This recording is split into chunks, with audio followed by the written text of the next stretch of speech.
ಈಗಾಗಲೇ ಅಧ್ಯಕ್ಷರು ಹೇಳಿದ್ದಾರೆ, ಮತದಾರರ ವಿಶೇಷ ಸಮಗ್ರ ಪರಿಷ್ಕರಣೆ SIR ಈಗಾಗಲೇ ಪ್ರಾರಂಭ ಆಗಿದೆ. ಈಗ ನಡೆದಂತ ಪ್ರಾರಂಭದಲ್ಲಿ BLOಗಳು, BL2, BLAಗಳು ಈಗಾಗಲೇ ಮನೆ ಮನೆಗೆ ಸಂಪರ್ಕವನ್ನು ಕೊಟ್ಟು ಫಾರಂಗಳನ್ನು ತುಂಬಿಕೊಳ್ತಕ್ಕಂಥ ವ್ಯವಸ್ಥೆ ಆಗ್ತಾ ಇದೆ.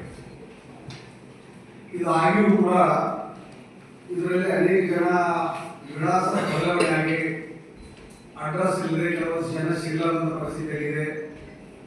ಕೆಲವೊಂದು ಜನ ಊರು ಬಿಟ್ಟು ಬೇರೆ ಕಡೆ ಸ್ಥಳಾಂತರಾಗಿರ್ತಕ್ಕಂಥದ್ದು. ಇಂಥವೆಲ್ಲ ನಮ್ಮ ರಾಜ್ಯದಲ್ಲಿ ಸುಮಾರು 47 ಲಕ್ಷ ಮತದಾರರು ವಿಳಾಸ ಇಲ್ಲದಂತ ಪರಿಸ್ಥಿತಿಗೆ ಸಿಕ್ಕಿರ್ತಕ್ಕಂಥದ್ದು. 47 ಲಕ್ಷ ಈಗಾಗಲೇ ಚುನಾವಣಾ ಕಮಿಷನರ್ ಇದನ್ನ ಘೋಷಣೆ ಮಾಡಿರ್ತಕ್ಕಂಥದ್ದು. ನಮ್ಮ ಜಿಲ್ಲೆಯಲ್ಲಿ ಅಂತ ನಮ್ಮ ಕ್ಷೇತ್ರದಲ್ಲಿ ಬಿಸೂರು ತಾಲೂಕಿನಲ್ಲಿ ಈಗಾಗಲೇ ಬಹಳಷ್ಟು ಫಾರಂಗಳನ್ನು ಮನೆಗಳಿಗೆ ಹಂಚಿದ್ದಾರೆ. ಅದರಲ್ಲಿ ಕೆಲವಷ್ಟು ಜನ ಫಾರಂಗಳು ಇನ್ನೂ ತುಂಬಿ ವಾಪಸ್ ಇನ್ನು ಅವರಿಗೆ BLOಗಳಿಗೆ ಕೊಟ್ಟಿಲ್ಲ. ಇವತ್ತು ಅದನ್ನು ನಮ್ಮ BLO ನಮ್ಮಲ್ಲಿರುವ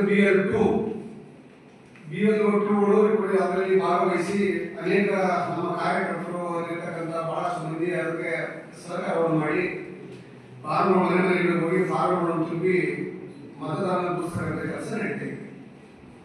ಮುಂದುವರೆದಾಗ ಇವತ್ತೇನು ಚುನಾವಣಾ ಆಯೋಗ SIR ಅಂತಕ್ಕಂಥದ್ದು ಒಂದು ಮಹತ್ವದ ಒಂದು ನಿರ್ಧಾರಕ್ಕೆ ಬಂದು ಪ್ರಾಮಾಣಿಕವಾದಂತಹ ಚುನಾವಣೆ ಆಗಬೇಕು, ಯಾರಿಗೂ ಅನ್ಯಾಯ ಆಗಬಾರ್ದು, ಒಬ್ಬ ಮತದಾರನಿಗೆ ಅವನ ಹಕ್ಕನ್ನು ಯಾರು ಕೊಡ್ಕೋಬಾರ್ದು, ಮತ್ತು ಯಾವ ಇಲ್ಲಿ ಬೋಗಸ್ ಓಟ್ ಅಂತಕ್ಕಂಥದ್ದಿದೆ, ಅವ್ರ ಹೆಸರಿಲ್ಲದವರು ಅಡ್ರೆಸ್ ಇಲ್ಲದವ್ರ ಹೆಸರನ್ನೇ ನೋಡಿ ಸೇರ್ಪಡೆ ಆಗಬಾರ್ದು ಅನ್ನತಕ್ಕಂಥ ಉದ್ದೇಶಕ್ಕೋಸ್ಕರ ಇವತ್ತು ಕೇಂದ್ರ ಚುನಾವಣಾ ಆಯೋಗ ಇಂಥ ನಿರ್ಧಾರವನ್ನು ತಗೊಂಡು ಇವತ್ತು SIR ಅನ್ನ ಪ್ರಾರಂಭ ಮಾಡಿರ್ತಕ್ಕಂಥದ್ದು. ಈಗಾಗಲೇ ಭಾರತ ರಾಜ್ಯಗಳಲ್ಲಿ ಇದು ಆಗಿದೆ. ಕೇರಳದಲ್ಲಿ ಆಗಿದೆ, ಪಶ್ಚಿಮ ಬಂಗಾಳ ಆಗಿದೆ, ಒಡಿಶಾದಲ್ಲಿ ಆಗಿದೆ, ಬಿಹಾರಲ್ಲಿ ಆಗಿದೆ. ಈ ರೀತಿ ಅನೇಕ ರಾಜ್ಯಗಳಲ್ಲಿ ಆಗಿರ್ತಕ್ಕಂಥದ್ದು ಇವತ್ತು ಕರ್ನಾಟಕದಲ್ಲಿ ಪ್ರಾರಂಭ ಆಗಿದೆ. ನಾವು ಮನೆ ನೋಡ್ಕೊಳ್ಳೋದಕ್ಕೆ ಜನತೆಗೆ SIR ಅಂತಕ್ಕಂಥದ್ದು ಏನು ನಡೆದಿದೆ, ಮತದಾರರ ಓಟು ಇದು ಬಹಳ ದೊಡ್ಡ ಮಹತ್ವ. ಯೂಸ್ಲಿ ಏನು ಇವತ್ತು ನಮಗೆ ಆಧಾರ್ ಕಾರ್ಡ್ ಅಂತಕ್ಕಂಥದ್ದು ಬಹಳ ಎಲ್ಲೇ ಹೋದ್ರೆ ಆಧಾರ್ ಕಾರ್ಡ್ ಐತೆ ಅಂತ ಕೇಳಿದ್ರು. ಆಧಾರ್ ಕಾರ್ಡ್ಗಿಂತಲೂ ದೊಡ್ಡ ಮಹತ್ವ ಅಂತಂದ್ರೆ ಇವತ್ತು ನಮ್ಮ ವೋಟರ್ ಲಿಸ್ಟ್ ನಮ್ಮ ವೋಟರ್ ಕಾರ್ಡ್. ಅದು ವೋಟರ್ ಕಾರ್ಡ್ನ ಪ್ರತಿಯೊಬ್ಬರು ಮಾಡಿಸಬೇಕಾದಂಥದ್ದು ಪ್ರತಿಯೊಬ್ಬರು ಜವಾಬ್ದಾರಿ, ಭಾರತೀಯರು ಪ್ರತಿಯೊಬ್ಬರು ಜವಾಬ್ದಾರಿ. ಇನ್ನು ಎಲ್ಲೇ ಹೋದ್ರೆ ವೋಟರ್ ID ಕೇಳ್ತಾರೆ, ವೋಟರ್ ID ಏನು ಕೆಲಸ ಏನು ಇವತ್ತು ನಮಗೆ ಆಧಾರ್ ಕಾರ್ಡ್ ಕಳೆದ್ರು ಅದ್ರ ಮೊದಲು ಇವತ್ತು ವೋಟರ್ ID ಕೇಳ್ತಕ್ಕಂಥ ಮೂಮೆಂಟಲ್ಲಿ ಇವತ್ತು ಚುನಾವಣಾ ಆಯೋಗ ಅಷ್ಟೊಂದು ಮಹತ್ವವನ್ನು ಇವತ್ತು SIR ಕೊಟ್ಟಿರ್ತಕ್ಕಂಥದ್ದು. ಇದನ್ನ ನಾವು ಎಲ್ಲರಲ್ಲಿ ನಾವು ಮನೆ ಮಾಡ್ಕೊಳ್ಳೋದಕ್ಕೆ ಪ್ರತಿಯೊಬ್ಬರು ನಿಮ್ಮ ವಿಳಾಸ ಚೇಂಜ್ ಆದರೂ ಕೂಡ ಎಲ್ಲಿಯಾದರೂ ನೀವು ಒಂದು ವೋಟರ್ ಲಿಸ್ಟ್ ಅಲ್ಲಿ ನೀವು ಹೆಸರು ಸೇರಿಸ್ತಕ್ಕಂಥ ಆಗಬೇಕು. ಒಂದು ಇಲ್ಲಾಂದ್ರೆ ವೋಟರ್ ಲಿಸ್ಟ್ ಬಿಟ್ಕೊಳ್ತಂದ್ರೆ ನಿಮ್ಗೆ ವೋಟ್ ಹಾಕಕ್ಕೆ ಬಿಡಲ್ಲ. ಇವತ್ತೇನು 30ನೇ ತಾರೀಕಿಗೆ ಇರ್ತಕ್ಕಂಥ ದಿನಾಂಕವನ್ನ ಆಗಸ್ಟ್ 8ರವರೆಗೂ ಚುನಾವಣಾ ಆಯೋಗ ಕಾಯ್ದೆ ಮಾಡಿದೆ. ಅದಕ್ಕೆ ಅವಕಾಶ ಕೊಡಬೇಕಿದೆ. ಇದು ಲಾಭವನ್ನ ಎಲ್ಲ ಕೊಡಬೇಕು ಅಂತಕ್ಕಂಥದ್ದನ್ನ ಪ್ರತಿಯೊಬ್ಬ ಮತದಾರರಿಗೆ ನಾವು ಮನವಿ ಮಾಡ್ತಿದ್ದೀವಿ.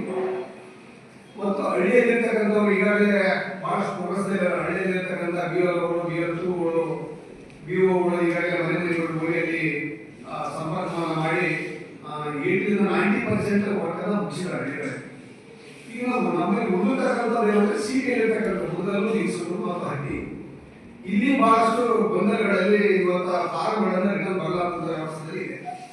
ಹಟ್ಟಿ ಒಂದು ಪಟ್ಟಣ, ಹಟ್ಟಿ ಪಟ್ಟಣದಲ್ಲಿ ಏನಿದೆ ಎಷ್ಟೋ ಜನ ನೌಕರಿ ಮಾಡಬಹುದು, ರಿಟೈರ್ಡ್ ಆಗಿ ಹೋದವರ ಮತ್ತು ಆಮೇಲೆ ಡೆತ್ ಆದವರ ಬಹಳಷ್ಟು ಜನ, ಮತ್ತು ಅಡ್ರೆಸ್ ಇಲ್ಲದವರು ಕೂಡ ಇಲ್ಲಿ ಬಹಳಷ್ಟು ಜನ ಓಟರ್ ಐತಿ ಅಂತಕ್ಕಂಥದ್ದು ಓಟರ್ ಈಗಾಗಲೇ ಕಂಡು ಬಂದಿರ್ತಕ್ಕಂಥದ್ದು.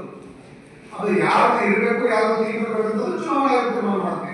ಅದಕ್ಕಾಗಿ ಒಂದು ಗೈಡ್ಲೈನ್ಸ್ ಕೊಟ್ಟಿದೆ. ಗೈಡ್ಲೈನ್ಸ್ ಪ್ರಕಾರ ಎಲ್ಲರೂ ಅದನ್ನು ಪಾಲನೆ ಮಾಡಬೇಕಾಗುತ್ತೆ. BLOಗಳು, BOಗಳು ಎಲ್ಲರೂ ಅದನ್ನು ಫಾಲೋ ಮಾಡಬೇಕಾಗುತ್ತೆ. ಅದರ ಪ್ರಕಾರವೇ ಇವತ್ತು ಬಹಳಷ್ಟು ನಮ್ಮ ತಾಲೂಕಿನಲ್ಲಿ ಕೂಡ ಒಂದು ಸುಮಾರು 25ರಿಂದ ಇಷ್ಟು ಡಿಸಿಷನ್ ಇವತ್ತಿಗೆ 22ನೇ ತಾರೀಕಿಗೆ ಆಗಿದೆ. ಸುಮಾರು 20,000 ಲೀಡ್ ಆದ ರಿಪೋರ್ಟ್ ಇದೆ. ಯಾರು ಬಿಟ್ಟು ಹೋಗಬಾರ್ದು ಅಂತಕ್ಕಂಥ ಉದ್ದೇಶ ಸ್ವತಃ ನಾನು ಕೂಡ ಮನೆ ಮನೆಗಳಿಗೆ ಸಂಪರ್ಕವನ್ನು ಮಾಡಿ ಆದಷ್ಟು ಎಲ್ಲರಿಗೂ ಮನವಿ ಮಾಡಿಕೊಂಡು ಫಾರ್ಮ್ ಕೊಡ್ತಕ್ಕಂಥ ವ್ಯವಸ್ಥೆಯನ್ನು ನಾವು ಮಾಡ್ತೀವಿ. ಇದು ಎಲ್ಲರೂ ಉಪಯೋಗ ಪಡಬೇಕು ಅಂತಕ್ಕಂಥದ್ದನ್ನ ಎಲ್ಲರೂ